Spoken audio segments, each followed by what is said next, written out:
What are the other things that the world can do while this war is going on? Well, the Russian invasion of Ukraine is illegal, unprovoked, Yeah. and we regard it as being unjustifiable. And so the solution to the problem of that invasion is to cease it and for Russia to withdraw. How is Quad doing? The Quad, how is it doing? Yeah. The Quad is doing very well, thank you. It's a loose grouping of countries who have a whole range of shared interests which we pursue collaboratively, and a new recently elected Australian government has demonstrated its commitment to the Quad by attending. The Quad is 4 countries, it's not 5, it's not 6, we're not seeking new members.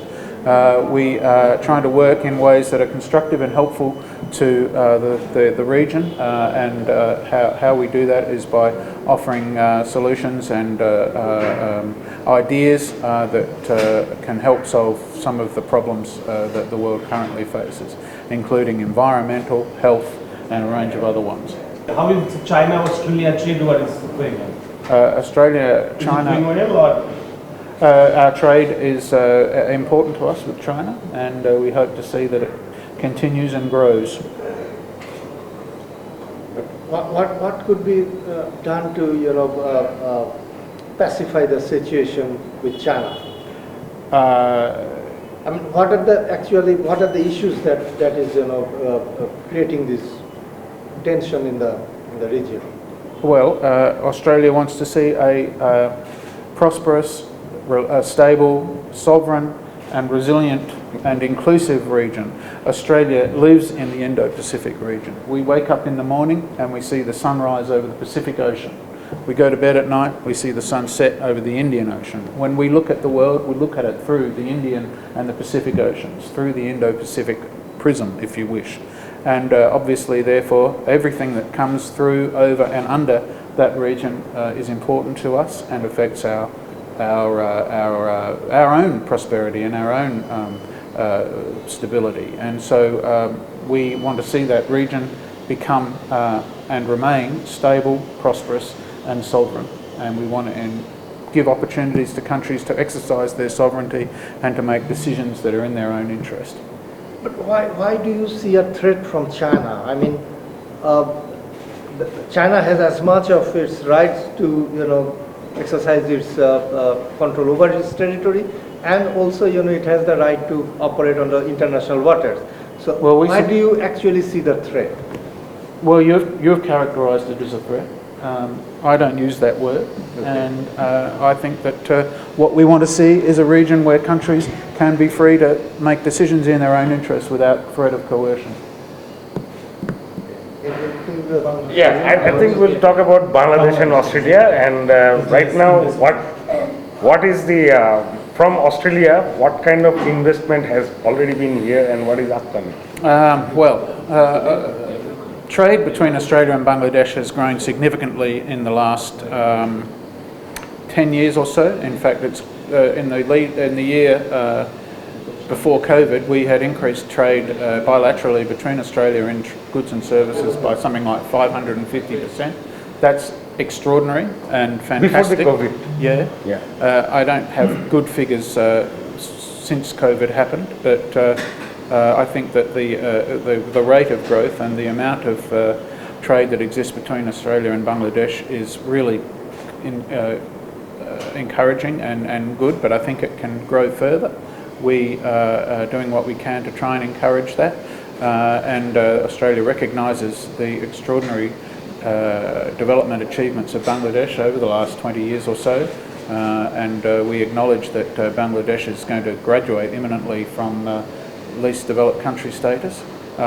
We have recently signed with Bangladesh something we call a TIFA, a Trade and Investment Framework Arrangement, which provides a platform for Australia and Bangladesh to discuss issues of mutual interest on the trade and investment side, and we have an annual meeting of senior officials under that TIFA, at which we can discuss a whole range of issues that would hopefully end with increased trade between our two countries and increased investment in both directions.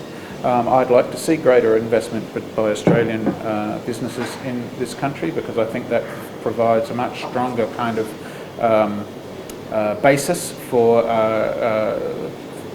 stronger trading and business relationships. The people-to-people links in Australia are something that I think we can take further advantage of. We believe there are now about 80,000 Australians with Bangladeshi connections living in Australia, and they are making a great contribution to our economy and to our multicultural society. So in short, I think that the potential is great to do even more, and I'd love to see that happen. So what kind of investment we can expect from Australia? Well, I think those are things that individual businesses have to decide upon. But I think that Bangladesh has a good record and lots of potential in things like ICT, energy, of course garments is something that Bangladesh has really made a mark internationally on. And of course we've just seen the impressive launch of the Padma Bridge, so Bangladesh's ongoing requirements for infrastructure as its economy continues to develop will also provide, I think, opportunities for investors and others alike. Australia is a major LNG producer. So has Bangladesh ever tapped Australian LNG? We are a major LNG exporter. We're, I think at the moment, the world's largest LNG exporter. I think that we sometimes share that title with others, but at the moment I think we might be the largest. And we would love to help Bangladesh support its energy needs through the provision of LNG to Bangladesh, and it's something that we have been talking with companies in Australia and with the government here about. So I would love to see that happen. In fact, there is a lot of LNG buyers pressure from Europe as well to Australia. Yeah. But because of the long-term contracts, they cannot just right away. Well, we'd love to see a long-term contract, I'm sure. Another thing is that Australia is very good with solar technology, solar power technology, and we have not seen a lot of activities from Australian side. We have a lot of Chinese technology here. So is there anything from Australia that is coming up? Well, I can't give you any specifics, but I can tell you that the Australian government has renewed its commitment to climate change ambition and is very committed to working with countries in the region and beyond on an ambitious program of activities to, I suppose, address the challenges of climate change. As far as Australia challenging the issues in Australia is concerned, we have a very large take-up of renewable energy in Australia. We want to see that continue. There's a lot of research being done in Australia, particularly on solar voltaic, what do they call them, voltaic cells. And Australia is a world leader on some of that research. There are other areas where we can certainly talk to Bangladeshi companies and government about what we're doing on the renewable energy front. We would love to do that.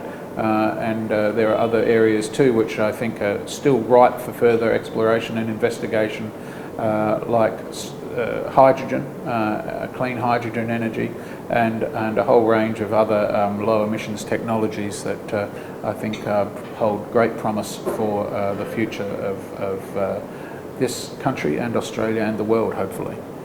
Comment a bit on the Bangladeshi diaspora within Australia and how they're contributing there. Is there scope to sort of broaden that to see more Bangladeshis? Well, in the end, it's down to individuals, isn't it? I mean, yeah, there is. There are a really growing number of Bangladeshis in Australia. There are people who are very highly skilled and educated and active in business, and a lot of them have connections back here which they use and work to and from between the two countries on a regular basis. I suppose COVID interrupted that a little bit, but we're seeing those people start to travel back and forwards between Australia again now, and we see quite a few younger Australian Bangladeshis or Bangladeshi Australians interested in the opportunities that exist here for business, and so I think that's something that really has great prospects for future development and advantage to both of our countries, and yeah, I think that's a really great potential area. You mentioned there was a 50% growth over the last 10 years in what were the areas that were somewhat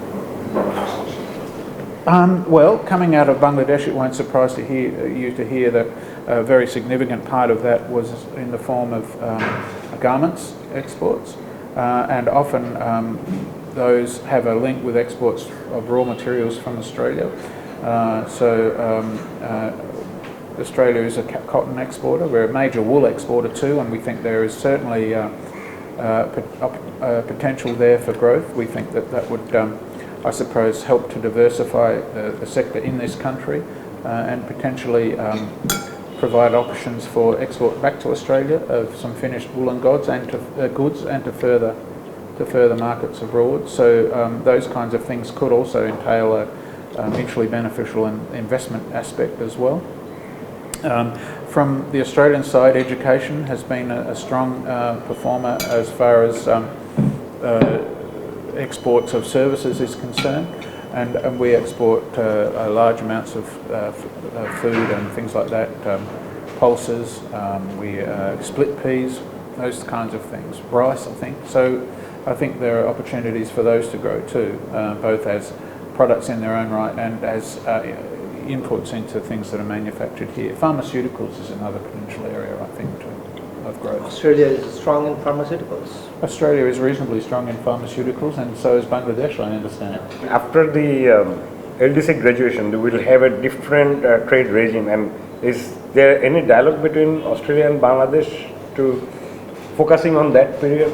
Well, yes, and as I said earlier, we signed the TIFA last year. We've had our first meeting of senior officials under the TIFA, at which a great variety of issues were discussed on the trade and investment side. I think a large number of Bangladeshi officials travelled to Australia for that meeting, representing a range of government agencies and ministries.